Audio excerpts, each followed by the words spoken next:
From Washington, this is VOA News.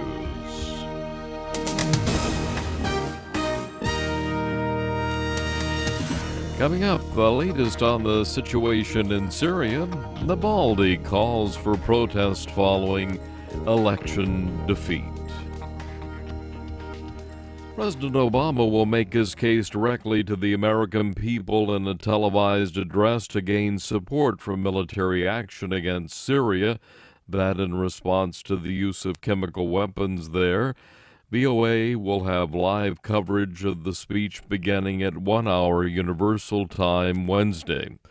On the eve of the address, the Obama administration continued an all-out effort. National Security Advisor Susan Rice says failure to respond to the August 21st chemical attack in Damascus would embolden others. If we begin to erode the moral outrage of gassing children in their bed, we open ourselves up to even more fearsome consequences. Moreover, failing to respond to this brazen attack could indicate that the United States is not prepared to use the full range of tools necessary to keep our nation secure. U.S. Secretary of State John Kerry says that if President Bashar al-Assad wants to avert an attack on Syria in response to his government's alleged use of chemical weapons, he should hand over his entire arsenal by the end of the week. We're not talking about war. We're not going to war. We will not have people at risk in that way.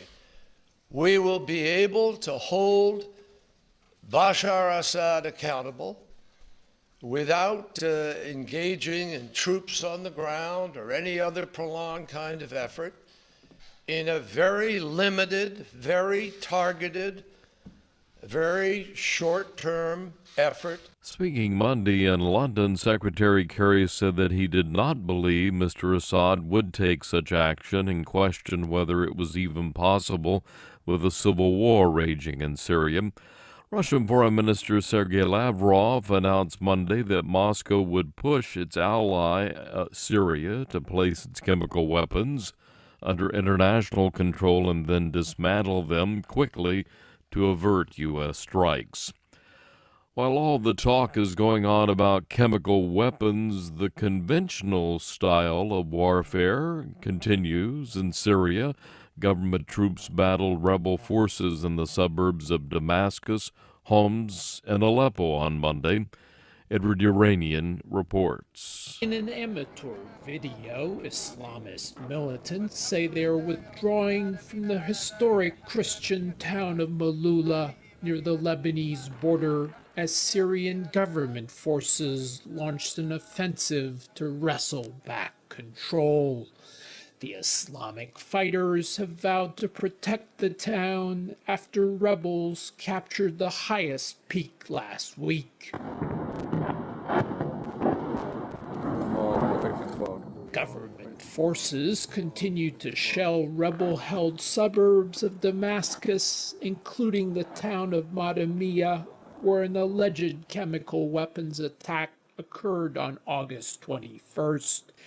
Edward Uranian for VOA News, Cairo. Egyptian authorities say government troops backed by gunships and tanks swept through villages in northern Sinai Peninsula Monday, seizing weapons on the third day of an operation targeting Islamist militants. Officials say about 20 militants have so far been killed in the operation near the Palestinian Gaza Strip. Recent Sinai surge in militant activity corresponds to the security vacuum left after former President Hosni Mubarak was driven from power in 2011. Russian opposition leader Alexei Navalny is calling on his supporters to protest the results of Moscow's mayoral election, which saw Kremlin ally Sergei Sobyanin elected to the post. Anti-corruption blogger denounced the poll results from Sunday's election, saying the vote could have had many serious violations. Results released Monday show incumbent Sobyanin winning just over 51% of the vote, to Navalny's 27%. Kenyan Deputy President William Ruto goes on trial Tuesday at The Hague for alleged crimes against humanity. Deputy President is accused of helping to orchestrate post-election violence in 2007 and 2008 and killed more than 1,000 people, displaced more than 500,000 others from their homes. Kenyan President Uhuru Kenyatta, who is also accused of orchestrating post-election violence, is set to go on trial November the 12th. And a new report says the economies of the world's wealthiest nations are gaining momentum, while those in key developing countries are stabilizing or even slowing.